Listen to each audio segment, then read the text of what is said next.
What's going on, everybody? Eric Lindquist at Stochastic here on the OddsShopper channel, coming to you with the Thursday edition of MLB Lindy's Leans, Likes, and Locks. Hit that like button, subscribe button, notification bell goes a long way for me on this video, goes a long way for you. That way you become a prize whenever great content is going live here at our little neck of the YouTube woods. Ended up being a decent enough morning here. Again, I saw the jokes in the premium Discord. You guys are just hilarious. I don't even know. Not in the premium Discord, but about the premium Discord in the last video. Yeah, I'm working my ass off. Been doing really well. Had a great MLB season so far. I'm going to keep that going. And yeah, home runs have been down over the course of the last week and a half. Don't know what to tell you about that. Had some really good plays in the morning window. Ended up having some pickup cards as well. Schwarber, Harper, good things happened there in the Phillies game. Didn't even necessarily love them, but I thought they were a little undervalued in a spacious ballpark for 1.5 hits plus runs plus RBIs. They just took it yards, so would have been fun to bet them for a home run, but not going to do that in San Francisco in 55-degree weather. Anywho, hopefully this evening window, which starts in about 20 minutes, can go nuclear, specifically that Atlanta and almost at Oakland, Sacramento Athletics game. That would be very useful. But got a lot to talk about here. We've got a doubleheader now because one of my plays from yesterday ends up getting rained out and losing all the CLV, completely different matchups. That's always brutal. It's always tough, but had a decent enough morning. Then ended up getting hooked on Lucas Giolito. Ends up getting to 6 strikeouts, 6 clean sheet, 92 pitches, and they pull him. And then start giving up home runs and stuff. Kyle Farmer goes yard. Just ridiculous stuff overall, but I feel good about the card today. Feel good about the card coming up for tomorrow. Think there's a couple of plays that really stand out. Let's talk about them. But first, promo code Lindy5. You guys want to jump into the premium Discord with somebody who knows what they're doing when it comes to MLB betting? That is me. You can sign up, take advantage. Hey, come and troll me for $5. I really don't give a shit. But overall, I feel really good about the process. I feel really good about the work I put in every single day. Romy Gonzalez going yard. Masataka Yoshida comes back today also. It was fun to watch. AL East is a gauntlet, man. That's for sure. Let's get to it, shall we? Starting with, whatever. We're going to have stuff happen from time to time. The Mets taking on the Baltimore Orioles. And yeah, we end up losing some of the CLV in a completely different mismatch situation. David Peterson now goes up against Charlie Morton, which makes it kind of more interesting to me to look at the Baltimore money line. I do think Peterson is due for negative regression, although righty power doesn't play up. You always want to be a lefty in Baltimore. Again, it's not as bad as what it was last year, now that they brought the fences in a little bit, but it's not as good as it was back in the Mookie Betts Red Sox days. Real ones know what I'm talking about there. He owned Orioles Park back in the day. Again, maybe it's the batter's eye, maybe it's Maybelline. I really don't care about stuff like that all that much, but it was undeniable that when he showed up there with a short porch to left, that's why he owned a ballpark. The Anthony Rizzo in PNC Park doesn't make as much sense to me. But we got not Gregory Soto, although you might think that. He's a reliever. He's not going to hit a home run. Juan Soto for game 2. Now matching up to be Sagano on one side and a number of different options. But the Mets, they're shorthanded as is. They're probably going to have to call somebody up from AAA here for this spot. And yeah, Baltimore's probably going to look all right in props as well. But you're not going to get them until the books know all the information. So it's going to be very difficult to take advantage of, as opposed to having an announced line ahead of time, waiting for stuff to drop, and then making some inferred decisions based on the lineups in the first game. So pay attention to news. I always love doubleheaders. I always think that they have a nice edge baked in for people who pay attention to news or can read the tea leaves or can figure out batting order where, maybe there's a chance this righty up against this lefty might end up getting moved up in the order. In this spot, Sagano, yeah, he's still got over 200 expected ISO against lefties. That didn't change from yesterday to today. So we shall see how the lineups end up baking out, but going to be harder to take advantage of anything. Game 1, Game 2 lines have been more available on FanDuel lately. So just like alternating, because people have asked me, hey, is that from Game 1 or Game 2 more and more? And they drop them much closer to first pitch than what they used to. So pay attention to that. Enough about the doubleheader, though. Miami taking on the Redsies. You're going to want to pay very close attention to this one as well, because the Miami Marlins have shifted around their lineup tons recently, and wasn't really something I could take advantage of today. And it was against a lefty, so it made sense that Jesus Sanchez wasn't in the lineup. It made sense that Kyle Stowers wasn't in the lineup, although, one of the two being in, like in the 7-hole, 8-hole, not too far-fetched against lefties. And, well, you have Nick Lodolo going out there today. I do expect Sanchez to be the guy who ends up in the bottom half of that order. pay attention to the bullpens too. And we're going to talk about that more as we go along here in the next game. But Miami specifically definitely standing out for me as an interesting prop spot against Lodolo. He's a much weaker version of Andrew Abbott here. Andrew Abbott ends up getting into the All-Star game as a reserve. So then nice to see from him. Had a really good year. Talked about that yesterday. Cal Quantrill, he's awful, terrible, horrible, no good, very bad. And Cincinnati, I bet they have nuked lines, that's for sure, especially Ellie from his preferred side, the left side. Dominic Canzone there, home run. Why am I talking about this one? Well, they only have the one lefty in the pen. That's Hill. And I'm actually going to pull up the box score as we're talking about it right now, because I do think it's something that you need to be paying attention to very closely. It's 9-6 there. He had 4 home runs. I ended up betting the 2 guys down at the bottom, Luke Raley, Dominic Canzone in the 6 and 7 hole. The one guy you're worried about is Hill. Always Hill, because he's the only lefty in the New York Yankees pen. So you have to pay attention to that. If he doesn't show up in this game today, he's definitely available tomorrow, which is why I didn't want to put the stamp of approval on this. But shout out to Dominic Canzone coming back from AAA and really putting together some solid hitting at the major league level. In fact, he has a higher expected slugging in just 65 batted ball events than Cal Raleigh. That's absurd. Now, you're only going to see him in against righties for the most part. They have so many guys who can pinch hit, whether it's Dylan Moore, Donovan Solano, Mitch Garver pinch hits all the time too against lefties. So that Hill piece, it's really annoying. Too bad they don't have 0 lefties in the pen. Colorado, only 1 lefty in the pen for them as well. There's lots of teams like that at this point in the season, I just kind of have engraved so that if a guy gets called up from AAA, I understand that they're probably going to get utilized, and there might be shorting of the hitter, specifically like lefties in spots like that. So that I would share. Houston, they have every bullpen arm on planet Earth. So, and then you got Josh Hader getting shelled against Cleveland the other night. That was wild. Anyway, Danny Jansen taking on Christopher that's hilarious. That's where my brain went. The Rays taking on the Boston Red Sox. This is some push and pull. There's 2 things going on here. 1, does Danny Jansen even end up in the lineup considering he's caught a couple days? And 2, Christopher Morel didn't play at all basically against the Detroit Tigers, wasn't in a starting lineup at all. So what the hell do we do here? Well, I want to see the lineups, obviously. The other part of that is Walker Buehler's been so bad, like horrific over the course of this season. And then it's worse against righties. Only a 158 expected ISO against lefties. Against righties, 215 expected ISO with an 11.5-degree launch angle.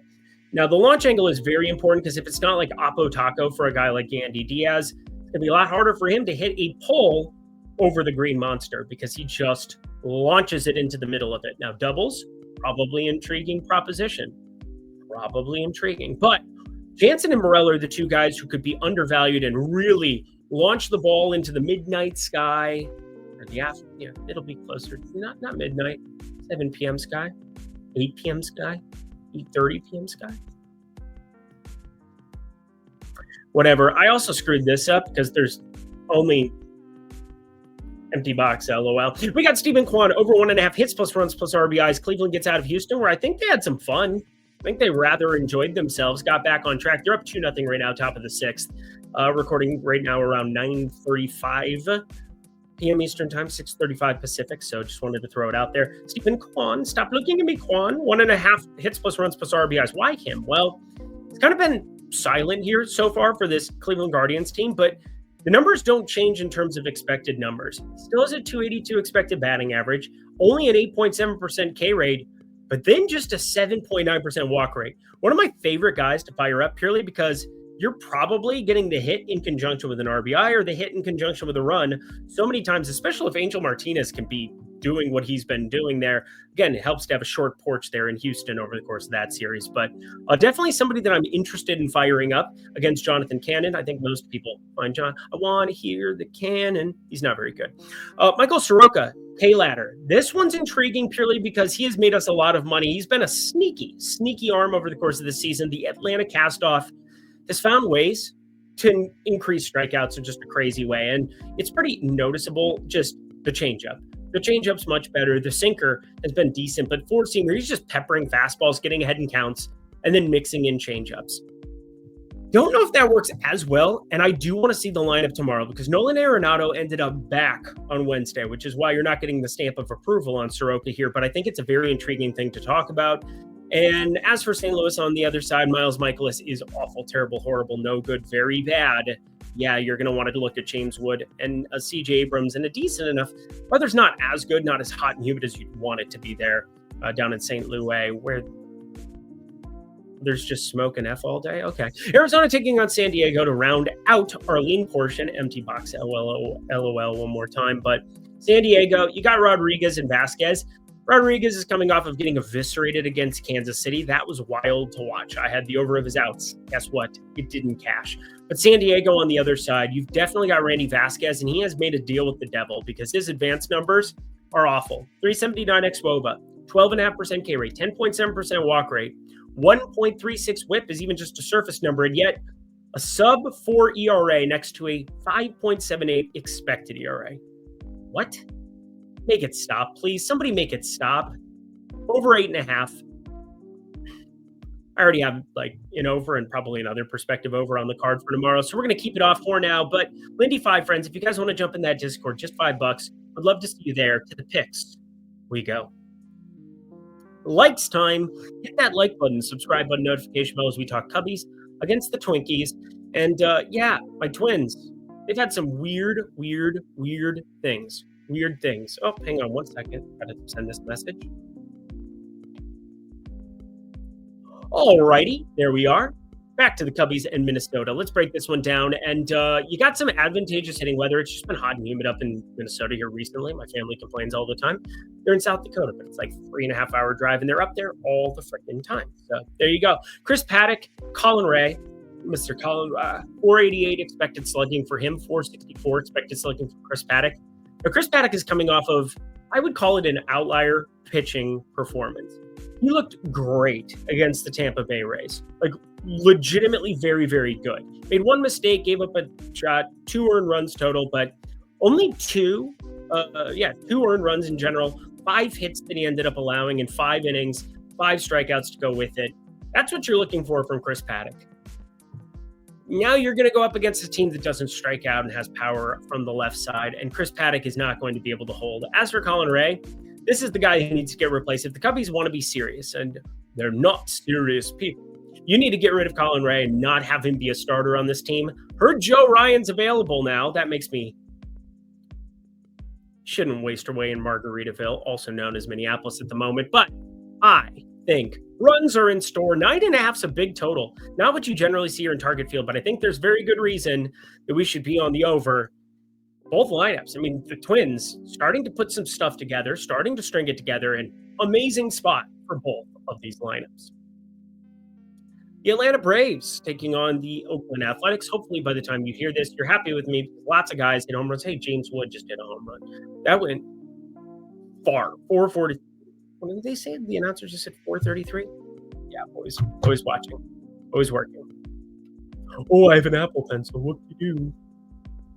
Or you can shove it. Anyway, Atlanta taking on the A's, and I got to tell you, this is so unbelievable how this guy looks. Now, he's not going to impress you because I'm sure, unless something goes berserk on Wednesday night and just completely nukes his numbers, he hasn't been as good as what you would expect from this person on the course of the season. Now, last year, only 19 home runs and 469 plate appearances. This season, 396 plate appearances. Maybe it is just kind of like the new norm for him, but in 2023, he had 37 homers. He had a 516 expected slugging. That went down to 461, and it's down to 431 this season. But his expected slugging is still closer to the 500 number, 483 expected slugging.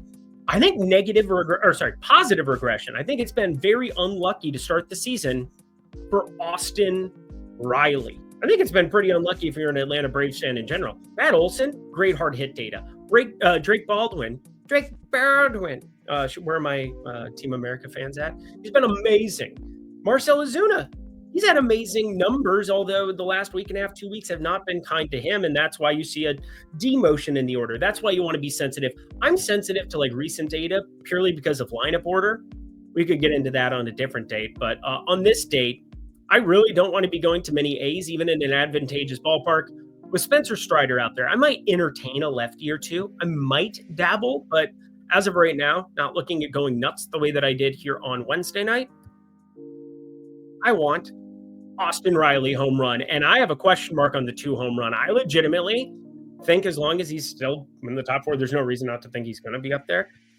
Then you fire this one up. Now, some people are going to say Sean Murphy looks better against JP Sears. Everybody looks good against JP Sears in a AAA ballpark with the wind blowing out and a 21.8-degree average launch angle and a 462 expected slugging and no changeup that is changing and no sinker that is sinking and no slider that is sliding and a four-seam fastball that's just flat. Okay? Cool, great, grand. No yelling on the bus. Texas rounding it out here, going up against the Angels, and nothing like a game that's about to start in 2 minutes. Literally 2 minutes. It's about to start, so I could just sit around, chill, have a cup of coffee, do whatever. Or Washington is putting that smack down on St. Louis today. Thank God didn't end up on the St. Louis side this time around. Turn around every now and then. We don't have time for that. We've got what a absolute just dog heap. We've got Patrick Corbin going up against Mr. Kakanowicz. But here's the thing. The over's already been nuked. I think the over might be gone, but I think we're getting in with our money pretty good with the cock. Kakanowicz, I think, has actually looked a lot better. Now, here's the thing. His ground ball percentage is what I'm highlighting, 53.1%. And then the inability, Texas, the worst team in baseball against the fastball. He's throwing a sinker 47.6% of the time. Now, my friend Matt Mode, I would say, oh, it's a stinker. That's kind of the way you look at it. Yeah, it's not good. 302 batting average against, 292 expected batting average against. Everything looks weird, but throw more four-seamers. And that's starting to be the trend. We're starting to see that graph go up a little bit more in four-seamer usage. Throw it more, man. And now the slider and changeup have been a lot better as well. I'm going to attack Patrick Corbin here, considering the price that we're getting. And right now, it is plus 105. I wrote that down wrong. It's going to be plus 105. That is just now turned to, because it was earlier sitting there at minus 105. It has since moved to plus 105. And that is where I want you getting this. Plus money of any kind. I'm running the Angels back for a second consecutive day. I like their bullpen a little bit more. I think Texas has their warts there.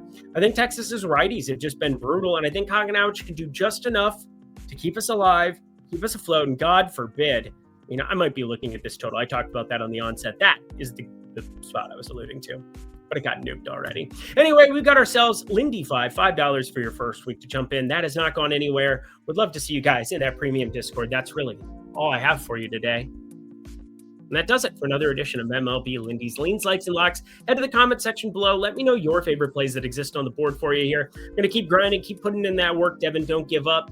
Eventually, homers will show up. Hopefully, they show up tonight in that little bandbox in Oakland, and everybody can come back and we'll be happy and merry and yada, yada, yada. Until next time, friends, I'm Eric Lindquist. Best of luck in the MLB streets on Thursday.